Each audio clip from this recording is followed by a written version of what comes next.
dong ron khwa thi kha sem pi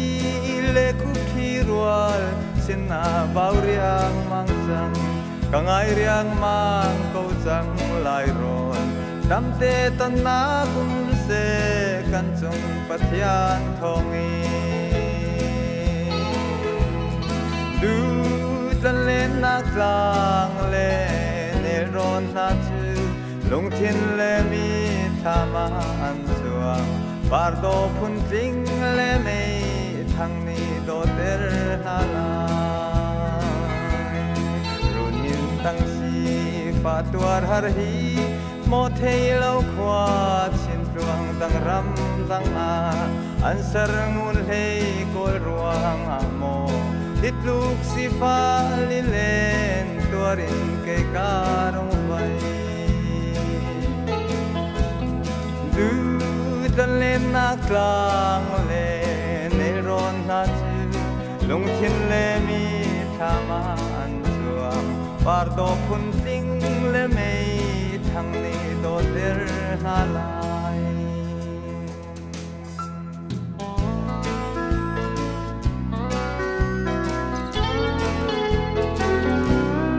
hoa chan re than kong phiak phai va ni rong on na rep lo chol bu tang in ing hil tin ting me rem thiam lo on pi la zai thiam te lung le na zual tu le du tan le na klang le ne ron na chu lung thiên le mi tha ma an chuang par do phun ting le me thang ni do ter na lai lai dong ron khwa thi kha sem pi le ku khi rual sin na bau riang mang sang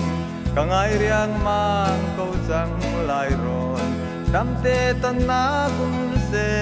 kan chung pathian thongi du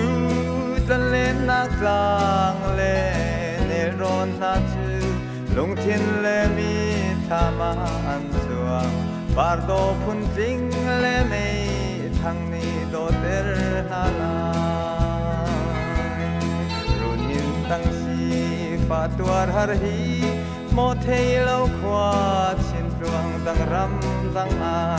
an sar ngul hei kol ruang a mo hit luk si fa li len tuarin ke karong vai du tan len na klang le ne ron na chu lung thiên le mi tha ma an chuang par do phun ting le me thang ni do ter na lai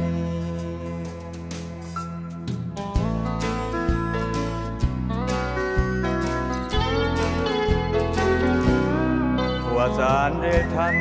kong phiak phai va ni rong on na rep lo chol bu tang in ing hil tin ting me rem thiam lo on pi la zai thiam te lung le na zual tu le du tan le na klang le